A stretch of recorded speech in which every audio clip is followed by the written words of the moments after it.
In this tutorial, we're going to take a look at factoring what are often called simple trinomials. They're of the form x squared plus bx plus c, where the coefficient of x squared, or whatever variable you're using, is a 1. So these all start with a 1x squared, or a 1k squared, or a 1b squared, like number 2 here.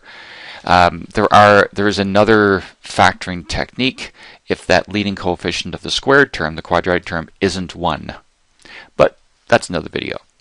So it says factor if possible, and sometimes it's not possible to factor these, and you will see an example of that.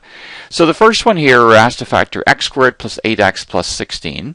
So in order to factor this, the 8, the coefficient of what's called the linear term in the middle, the one that doesn't have a square on it, that's the sum of the two numbers. We need two numbers in order to factor this. Now, what the factoring is going to look like is this, and I'll talk about that in a moment. We're going to have something like this. We're going to have two binomials here in a moment, and remember that expanding is the opposite of factoring. So if I had these two binomials and expanded them, I should get x squared plus 8x plus 16. So this has to start with an x, and this has to start with an x, because that's the FOIL, the f in FOIL. X times x gives that x squared. So that's why those two begin with x. So we're looking for two numbers to fill the ends of those binomials, and the sum is 8 from the 8 here, and the product is this 16 here. So we would list all, or think about all the numbers that could possibly multiply to 16, the pairs of numbers. We need two numbers. So the possible products of 16 are 1 and 16, 2 and 8, 4 and 4. We don't have to worry about any negatives here, because if the sum is positive and the product is positive, then we couldn't possibly have any negatives here whatsoever. So we don't need to worry about like -1, -16, or -2, -8, etc. So look at these three pairs of numbers. Which pair also adds to 8? So that adds to 17, that adds to 10. But 4 and 4 add to 8. So since 4 and 4 add to 8 and also multiply to 16, then it's 4 and 4 that we're using. So the factoring would look like this. It's x plus 4 and x plus 4, or of course you could write just x plus 4 squared, because the two are the same. So either of these two numbers is the factored form. For number 2 here, the b squared plus 8b plus 7. Now, in this case, when we go to factor this, because we're going to have two binomials here, so see, this one has b's in it instead of x's, so we'd have to have a b here and a b here, because it's b multiplied by b that gives that b squared. And there's more to it than that, but those have to be b's for this one. So the sum is 8 again, but in this case the product is 7. And so again, the two numbers, the product and sum, are both positive, so we don't have to worry about any negatives in this one yet. We will in the next question. The only possible product for 7, if they're only positives, is 1 and 7. See, 7's a prime number, so there aren't other factors. But fortunately, 1 and 7 do add to 8. They do add to the sum that we need, and they do multiply to the product on the end. So the numbers are 1 and 7. So the factors would be b plus 1 and b plus 7, or if you want to write b plus 7 first and the b plus 1 second, that's just as good. It does not matter. For number 3 here, the sum would be 4 and the product would be the -12. So we're going to start getting into some products that are negative. So if two numbers multiply to give a negative, that means that one has to be negative and one has to be positive. That's the only way you can get two numbers multiplying to give a negative. So let's write out all the possible factors of -12.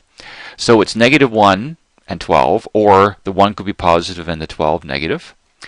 You could have -2 and 6, or the other way around, the 2 could be positive and the 6 negative.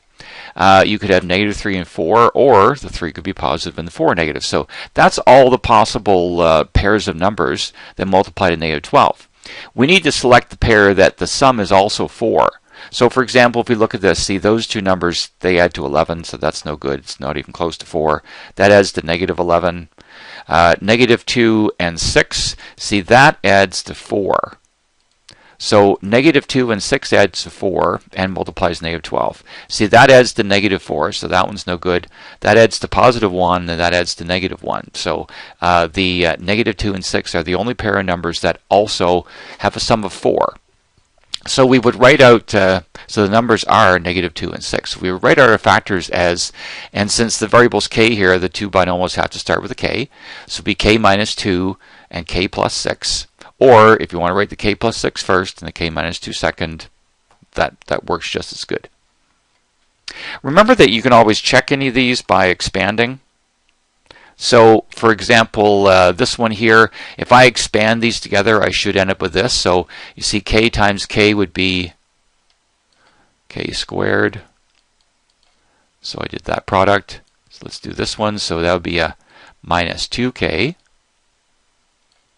And then 6 times k is a 6k. And 6 times negative 2 is negative 12. So k squared, there's only one quadratic term at the beginning. Negative 2k and 6k add to 4k. And minus 12 in the end. And that is exactly the same as what we started with here. So that's how you can check each of these. Number 4, x squared plus 11x plus 18. So the sum would be 11 and the product would be 18. So let's write out and again, they're both positives, so we don't, in this case, we don't have to worry about negatives here. Well, you'll see more of those in the other pages. So product of 18, so we need to list all the numbers that have a product of 18, pairs of numbers. So 1 and 18, 2 and 9, or 3 and 6. So that's the only pairs of numbers, positive pairs of numbers, that would multiply to 18. We're looking for the sum that adds to 11. So 1 and 18, that adds to 19, so that's not even close. But 2 and 9 add to 11. You see, 3 and 6 add to 9, not 11, so that one's no good. But the 2 and 9 do add to 11, and they multiply to 18, so the numbers would be 2 and 9. So the factors would be x plus 2 and x plus 9, or if you want to write the x plus 9 first and the x plus 2 second, that works just as good. A shortcut to is kind of like the opposite of the product sum thing to check here. See, x times x is x squared. 9 times 2 is 18. This product is 9x. This product is 2x. 9x and 2x do add to 11x. So you can do that multiplying. It's really the same thing I did up here. I'm just not writing it out. Question number 5 on the second page here. So p squared minus 13p plus 40. The sum would be negative 13 and the product would be 40. So we want to write out numbers that have a product of 40. Now notice the sum is negative. So if two numbers multiply to 40, they're either both positive or they could both be negative. Okay, so we need to include some negatives here in our product. So here's the factors of 40. I'm going to start writing a few. So 1 and 40, or negative 1 and negative 40. Both positive or both negative. 2 and 20, or I could write negative 2 and negative 20. 4 and 10, or negative 4 and negative 10. And the only other pair are 5 and 8, or negative 5 and negative 8. So we're trying to look for the pair here that add to negative 13. So if we start at the beginning, well, that's 41. That's negative 41, not even close to negative 13. So that would be 22, negative 22. This would be 14. That would be negative 14. So that's actually kind of close, but it's supposed to be negative 13. So you see 5 and 8, oh, that adds to 13, but we want negative 13. So it's actually the very last one I have written here. Negative 5 and negative 8 add to negative 13, and then also multiply to 40, the product in the end. So if negative 5 and negative 8 are numbers, and p is my variable here, so the using negative 5 and negative 8, p has to start each binomial. So it's either p minus 5 and p minus 8, or if you want to write the p minus 8 first and the p minus 5 second, that works too. Number 6 here. Now, a squared minus a minus 90. If you don't see a coefficient, remember that there's automatically a 1 here. So the sum would be negative 1 and the product would be negative 90. Now we have a negative product, so remember two integers multiplying to a negative, one has to be positive and one has to be negative. So when we write out the products of negative 90, we need a positive and a negative. So the factors of negative 90, there's quite a few of them. So 1 and negative 90, or we can put the negative with the 1 and the 90 positive. 2 and negative 45, or negative 2 and 45. 3 and negative 30. And I'm going to show you a little bit of a shortcut for this one after we list all these. So 3 and 30, whether with the 3 negative here or the 30 negative. Negative 5 and 18. 5 and negative 18, that also multiplies negative 90. And then we have also negative 6 and 15, one of them negative, or also negative 9 and 10, or 9 and negative 10. So there's lots of factors of negative 90. Now, the sum is negative 1. So notice that the sum is really close to 0, but the product's pretty large. If the sum is really close to 0, then that means that the numbers are really close to being opposites. You see, if we start here at the first one, see, that doesn't even come close to adding to anything close to 0. 1 and negative 90 add to negative 89. And then this pair would add to positive 89, so nowhere close to 0.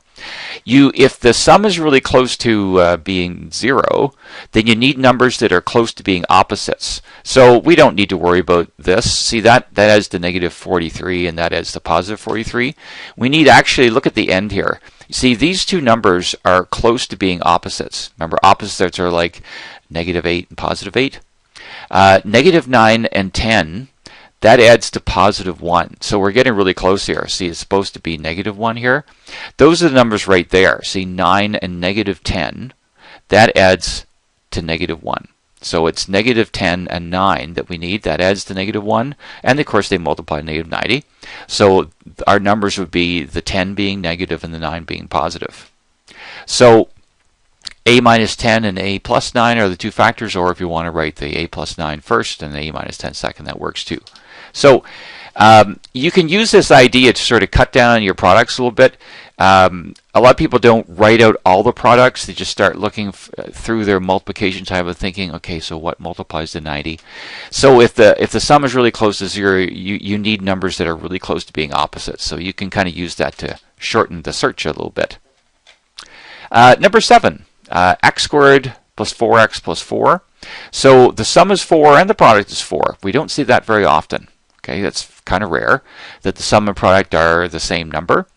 Both numbers are positive, so you don't have to worry about any negatives here. So the only pairs of factors of 4 are either 1 and 4 or 2 and 2.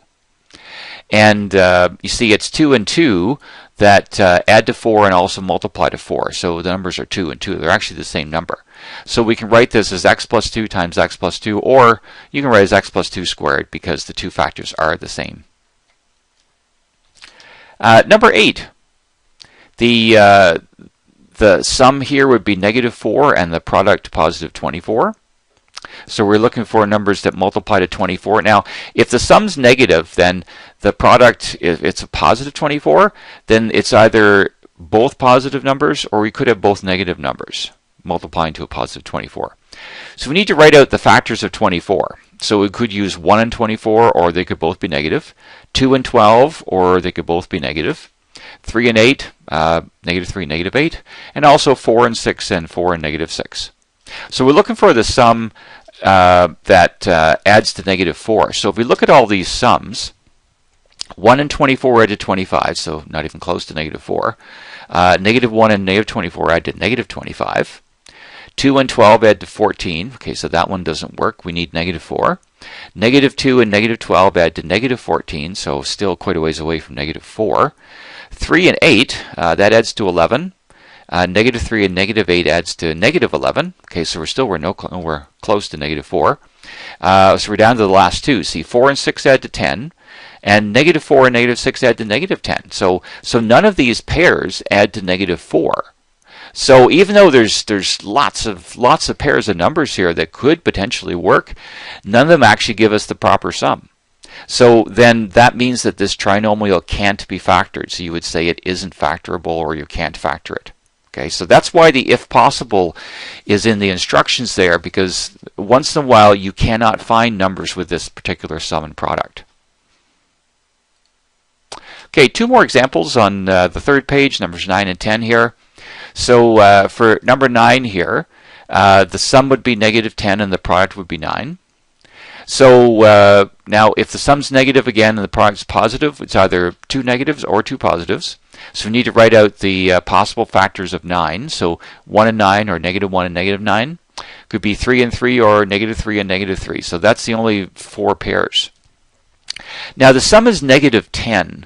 So you see that adds to +10.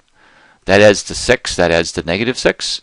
These are the numbers here. The 9 and 1 both have to be negative. If they're both negative, they add to -10, the correct sum, and they multiply to +9. So the numbers are -1 and -9. So x minus 1 and x minus 9 would be the factors, or if you want to write the x minus 9 first and x minus 1 second, that works too. Last one here.